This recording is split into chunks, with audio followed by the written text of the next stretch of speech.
Hey, good morning, my dear friends and students. I am Sadhna and all of you enjoying mathematics and science with me. नेहमीप्रमाणे enjoy करताय maths आणि science. Introduction of acid and base हा interesting lesson तुम्हा 8th स्टँडर्डच्या नव्हे सगळ्या स्टँडर्डच्या विद्यार्थ्यांसाठी मी घेऊन आली आहे. याच्यामध्ये आपण जवळजवळ ऍसिड आणि बेस विषयी सगळं डिटेलमध्ये जाणून घेतलं आहे आणि आय थिंक आता तुम्हाला ऍसिड आणि बेस विषयी कुठलाही प्रश्न विचारला तर नक्की तुम्हाला प्रश्नांची उत्तरही देता येणार आहे. तर आजच्या ह्या व्हिडिओमध्ये आपल्याला समजून घ्यायचं आहे बेस विषयी अगदी डिटेलमध्ये. काय आहे बेस त्याला समजून घेऊया. तुमच्या पुस्तकामध्ये बेसची डेफिनेशन पण दिलेली आहे. Base is a substance whose water solution gives OH- ion, hydroxide ions. Base म्हणजे असा एक सबस्टन्स आहे की जो पाण्यामध्ये टाकल्यानंतर कोणते आयन्स तयार होत असतात, हायड्रॉक्साइड OH- आयन्स तयार होत असतात. ऍसिड मध्ये कोणते तयार होत असतात, H+ आयन, आणि तुमच्या बेसिस मध्ये कोणते होत असतात, OH- आयन्स हे तयार होत असतात. फॉर एक्झाम्पल दिलेला आहे सोडियम हायड्रॉक्साइड. जर आपण घेतला तर सोडियम हायड्रॉक्साइड हा बेस आहे, तो जर पाण्यामध्ये टाकला तर काय होणार आहे, त्याची केमिकल रिएक्शन होऊन Na+ म्हणजे सोडियम प्लस आयन तयार होणार आहे आणि OH- आयन तयार होणार आहे. म्हणजेच OH- म्हणजेच हायड्रॉक्साइड आयन्स, आणि यालाच म्हणणार आहोत आपण बेस.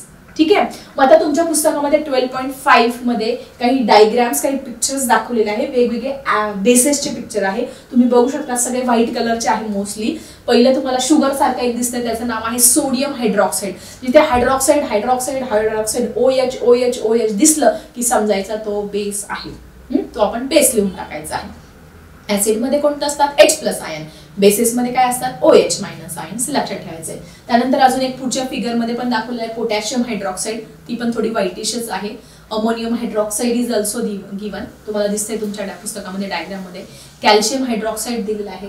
मॅग्नेशियम हायड्रॉक्साइड पण दिलेलं आहे. असे खूप सारे एक्झाम्पल आहे. मग हे एक्झाम्पल तुम्ही बेसिसचे लक्षात ठेवायचे. Potassium hydroxide, calcium hydroxide, then ammonium hydroxide, magnesium hydroxide, sodium hydroxide, हे सगळे लक्षात ठेवायचे. हायड्रॉक्साइड आलं की तुमचे बेसिस आहे. सो स्टुडंट, तुमच्या पुस्तकामध्ये पेज नंबर 87 वरती आणि चार्ट नंबर 12.6 वरती काही ऍसिड्स दिलेले आहे आणि त्यांचे युजेस दिलेले आहे. चला समजून घेऊया कुठले कुठले बेसिस आहे. या बेसिसचा आपल्या डेली लाईफ मध्ये काय उपयोग होतो. जसं आपण ऍसिड समजून घेतलं तसं सगळे हे बेसिस आहे. बेसिस म्हणजे आम्ल आणि आम्लारी. याचा समजून घेऊया. नेम दिलेला आहे, ज्या चार्ट मध्ये फॉर्म्युला दिलेला आहे, त्याचा यूज कुठे होतो हे पण दिलेला आहे. तर सगळ्यात पहिला जो बेस आहे सोडियम हायड्रॉक्साइड, किंवा त्याला कॉस्टिक सोडा सुद्धा म्हणतात. मग कॉस्टिक सोड्याचं सायंटिफिक नेम काय आहे तर सोडियम हायड्रॉक्साइड आहे, लक्षात ठेवायचं. त्यानंतर या सोडियम हायड्रॉक्साइडचा फॉर्म्युला काय आहे तर सोडियम म्हणून Na आणि हायड्रॉक्साइड म्हणून OH. त्याचा फॉर्म्युला काय आहे NaOH. कुठे वापरतात तर हा कॉस्टिक सोडा किंवा सोडियम हायड्रॉक्साइड तर वॉशिंग सोप, तुमचे जे कपडे आहे, कपडे धुण्यासाठी जी साबण, बघा आपण कपडे धुण्यासाठी जी साबण वापरली त्या साबणाने लगेच कपडे स्वच्छ होत असतात, कारण त्याच्यामध्ये स्ट्रॉंग तुमचा सोडियम जो आहे तो सोडियम वापरलेला असतो. सोडियम किती डेंजर आहे माहिती तुम्हाला. सोडियम नेहमी केरोसिनच्या बॉटलमध्ये स्टोअर करत असतात. सोडियम हा केरोसिनच्या बॉटलमधून बाहेर काढला की मोठा स्फोट होत असतो, तो पेट घेत असतो. असा हा सोडियम हायड्रॉक्साइड तुमच्या वॉशिंग सोप मध्ये थोड्या प्रमाणात वापरला असं, म्हणून ते कपडे स्वच्छ पटकन निघत असतात. सो सोडियम हायड्रॉक्साइड आलं किंवा कॉस्टिक सोडा आलं तर लक्षात ठेवायचं वॉशिंग सोप मध्ये त्याचा यूज करतात आणि त्याचा फॉर्म्युला आहे NaOH. ठीक आहे. त्यानंतर पुढचं तुमचं बेस आहे पोटॅशियम हायड्रॉक्साइड, किंवा त्याला साध्या लँग्वेज मध्ये पोटॅश पण म्हणतात. पोटॅशियम म्हणून त्याचा फॉर्म्युला, कारण त्याचं लॅटिन नेम काय आहे केलियम, म्हणून त्याचा फॉर्म्युला काय येणार आहे तुमचा POH नाही येणार आहे, पोटॅशियम हायड्रॉक्साइड KOH येणार आहे.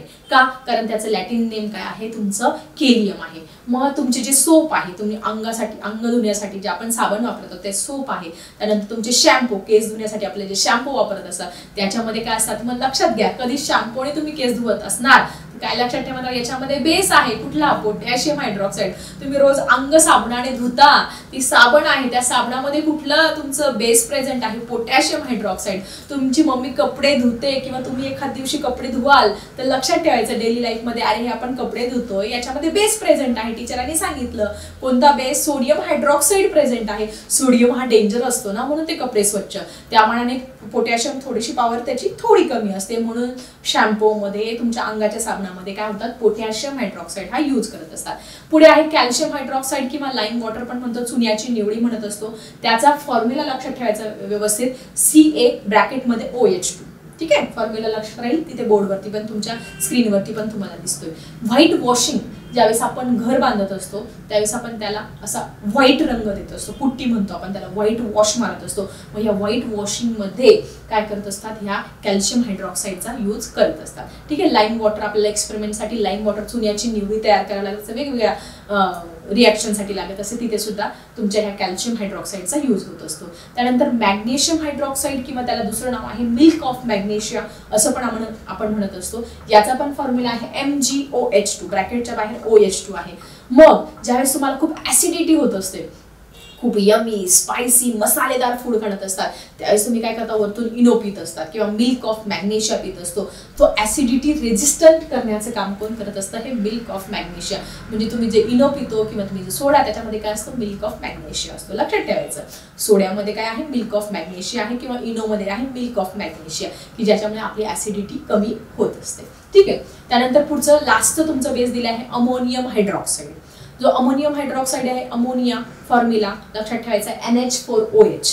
अमोनियम हायड्रॉक्साईडचा फॉर्म्युला NH4OH. आणि कुठे वापरतात, it is use for production of all type of chemical fertiliser.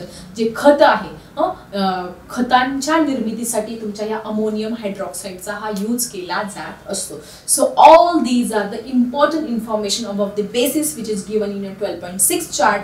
He chart मधली इन्फॉर्मेशन, त्यांचे यूज आहे, सगळ्यांनी नीट लक्षात ठेवायचं. ठीक आहे. सोपा, आवडत असेल तर लाईक करा. त्यानंतर प्रॉपर्टीज ऑफ आपल्याला बेसिस अल्कलीज समजून घ्यायचे आहे. जसं ऍसिड जे आहे, ऍसिड कुठल्या टेस्टचे आहे, सोअर इंटेस्ट टेस्ट. तसं तुमचे जे बेसिस आहे ते आर बिटर. ट्रिक सांगू का तुम्हाला, बेसचं स्पेलिंग कशापासून सुरू होतं, बी पासून. मग बेस काय असतात, बिटर असतात, कडू. So B for base, B for bitter लक्षात ठेवायचं. बाकी ऍसिडचं सोअर तुमच्या लक्षात राहणार आहे. So base are bitter in taste, they are slippery. असे स्लिपरी असतात ते, म्हणजे असे गुळगुळीत असतात. जसं साबणाचं पाणी पडल्यानंतर ते स्लिपरी असतं, तसं ते गुळगुळीत असतात टचिंगला. ठीक आहे. They are the slippery. मग ऍसिड आर स्लिपरी और बेस आर स्लिपरी, काय लिहिणार तुम्ही, bases are slippery. Okay. Base contains OH minus as a main constant. Hydroxide ions असतात. जसं ऍसिड मध्ये काय असतात, H प्लस आयन्स असतात, तसं बेसिस मध्ये काय असतं तुमचं, OH मायनस हे आयन्स असतात. Then metal oxides are generally basic in nature. जे मेटल आहे, कुठलेही मेटल आहे, म्हणजे तुमचं आयर्न ऑक्साईड आहे, तुमचं कॅल्शियम ऑक्साईड आहे, किंवा तुमचं कॉपर ऑक्साईड आहे. जे मेटल्स ऑक्साईड, जे मेटल ऑक्साइड्स आहेत ते काय जनरली तुमचे बेसिक इन नेचर असतात. कुठले बेसिक, हा फिल इन द ब्लँक्स मध्ये नेहमी विचारला जाणारा प्रश्न आहे, सगळ्यांनी लक्षात ठेवायचा आहे. आय थिंक तुम्हाला बेस काय आहे, ऍसिड काय आहे, बेस काय आहे छानपैकी क्लिअर झालं असेल. तर सगळ्यात महत्त्वाचा तुम्हाला पेपर मध्ये कुठल्याही एक्झाम मध्ये नेहमी विचारला जाणारा प्रश्न म्हणजे what is difference between acid and base. Acid आणि बेस मध्ये काय डिफरन्स आहे, तर मी तुम्हाला पॅरलली सांगते, तुम्ही नोट डाऊन करा, लिहून घ्या. पेपर मध्ये तुम्हाला येणार म्हणजे येणार. तर ऍसिड आणि बेस असे दोन साइड करायचे. ऍसिड कोणत्या टेस्टचे असतात आणि बेस कुठल्या टेस्टचे, वाक्य पूर्ण लिहायचं. फक्त सोअर लक्षात ठेवायचं, acid are sour in taste, base are bitter in taste. वाक्य आपल्या मनाने कन्स्ट्रक्ट करा. ऍसिड मध्ये काय कोणते आयन्स असतात, बेस मध्ये कुठले आयन्स असतात. Acid having H plus ion, base is having OH minus ion. Okay, clear. Second point पण क्लिअर झाला तुम्हाला. त्यानंतर that is oxides of non metals are acidic. Non मेटलचे ऑक्साइड्स हे ऍसिडिक असतात आणि oxides of metals are basic in nature. आणि सगळ्यात महत्त्वाचा पॉइंट, कुठला लिटमस पेपर काय कशामध्ये, that is in acid blue litmus paper turns red and in the base red litmus paper turns blue. काय होत असतं, ज्याच्यामध्ये रेड लिटमस पेपर रेड झाला, कोणता litmus paper, blue litmus paper red झाला, ते ऍसिड झाले. आणि ज्याच्यामध्ये पेपर ब्ल्यू झाला, ब्ल्यू कोणता होणार, रेड लिटमस पेपर ब्ल्यू जाणार, तो काय होणार तुमचा बेस असणार. सो अशा पद्धतीने हे डिफरन्स पण तुम्ही छानपैकी लिहून काढा. त्यानंतर अजून एक रिएक्शन दिली आहे, न्यूट्रलायझेशन रिएक्शन. न्यूट्रलायझेशन रिएक्शन मध्ये when acid which having the H plus ion and the bases which having OH minus ions, they when react together, when acid and bases are react together, it forms the salt and water, and this type of reaction is called as the neutralization reaction. So student, तुमच्या पुस्तकामध्ये reaction पण दिली आहे. HCl आहे, hydrochloric acid, आपण acid घेऊया आणि sodium hydroxide as a base घेऊया. या दोघांची केमिकल रिएक्शन होऊन काय तयार होणार आहे, सॉल्ट अँड वॉटर. मग कोणतं सॉल्ट तयार होईल, तुमच्या सोडियम हायड्रॉक्साईड मधला Na आणि हायड्रोक्लोरिक ऍसिड मधला Cl हे एकत्र येणार आणि सोडियम क्लोराईड म्हणजे मीठ तयार होणार आहे. आणि उरलं काय तुमचं, सोडियम NaOH मध्ये OH उरला आणि HCl मध्ये H उरला, हे दोघं एकत्र येऊन पाणी तयार होणार आहे. So acid plus base is equal to salt and water, हे लक्षात ठेवायचं. त्यानंतर डू यू नो मध्ये काही इंटरेस्टिंग इन्फॉर्मेशन तुम्हाला दिलेली आहे. HCl present in our stomach, it helps to ease the digestion process. आपल्या पोटामध्ये सुद्धा, आपल्या बॉडीमध्ये सुद्धा खूप सारे ऍसिड प्रेझेंट आहे. सगळ्यात महत्त्वाचं आपलं स्टमक मध्ये कुठलं HCl हायड्रोक्लोरिक ऍसिड प्रेझेंट आहे, which helps in the digestion process. आपण जे खाल्लेलं आहे ते पचण्यासाठी हे हायड्रोक्लोरिक ऍसिड उपयोगी होतं. पण कधी कधी आपल्याला हे आपल्या बॉडीमध्ये ऍसिड हे जास्त होत असतं. Excessive acid leads to indigestion. मग आपल्याला डायजेशन व्यवस्थित होत नाही आणि मग आपण अशा वेळेस काय करतो असतो, यमी खाल्लं, स्पायसी खाल्लं किंवा इनडायजेशन झालं, आपण अँटी ऍसिडचा यूज करत असतो. अँटी ऍसिड म्हणजे काय, मिल्क ऑफ मॅग्नेशिया. तुम्हाला मागेच एक्सप्लेन केलं. To control the excessive hyperacidity in the human being. आपल्यामध्ये हायपर ऍसिडिटी झाली मग आपण वरतून इनो पितो किंवा सोडा पित असतो. त्याच्यामुळे काय होतं असतो, काय होतं माहिती तुम्हाला, आपल्या बॉडीमध्ये ऍसिडिटी, हायड्रोक्लोरिक ऍसिडची लेवल वाढलेली म्हणजे आपल्या बॉडीमध्ये ऑलरेडी ऍसिड आहे. वरतून आपण मिल्क ऑफ मॅग्नेशिया किंवा इनो पितो. इनो मध्ये काय आहे, बेस आहे. मग ह्या इनो मधला बेस आणि आपल्या पोटातला हायड्रोक्लोरिक ऍसिड यांची केमिकल रिएक्शन झाली, न्यूट्रलायझेशन झालं, तयार काय झालं, सॉल्ट आणि वॉटर. क्लिअर. अशा पद्धतीने सुद्धा आपल्या बॉडीमध्ये न्यूट्रलायझेशन रिएक्शन आपल्या बॉडीमध्ये स्वतःच्या होत असतं. This medicine contains the milk of magnesia. म्हणजे इनो पितो वगैरे त्याच्यामध्ये MgOH2 मिल्क ऑफ मॅग्नेशिया असतं, which is alkaline medicine and neutralise the excess of acid in a body. ठीक आहे. अशा पद्धतीने ही इंटरेस्टिंग इन्फॉर्मेशन आहे. कशी वाटली तुम्हाला जरा कॉमेंटमध्ये लिहा. त्यानंतर कधी कधी द ऍसिडिटी ऑफ सॉइल, जो जसं आपल्याला ऍसिडिटी होते तसं सॉइल, माती जी आहे ती मातीला सुद्धा ऍसिडिटी होत असते. का, जास्तीत जास्त केमिकल फर्टिलायझरचा आपण ज्या जमिनीमध्ये शेतामध्ये यूज करतो, मग एक वेळेस काय होतं, त्या जमिनीची सुपीकता नष्ट होत असते. त्या जमिनीमध्ये कुठल्याही प्रकारचं पीक येत नाही. इतकी ऍसिडिटी, इतकी क्षारता त्या केमिकल फर्टिलायझरचा यूज करून आपण त्या जमिनीची वाढवलेली असते.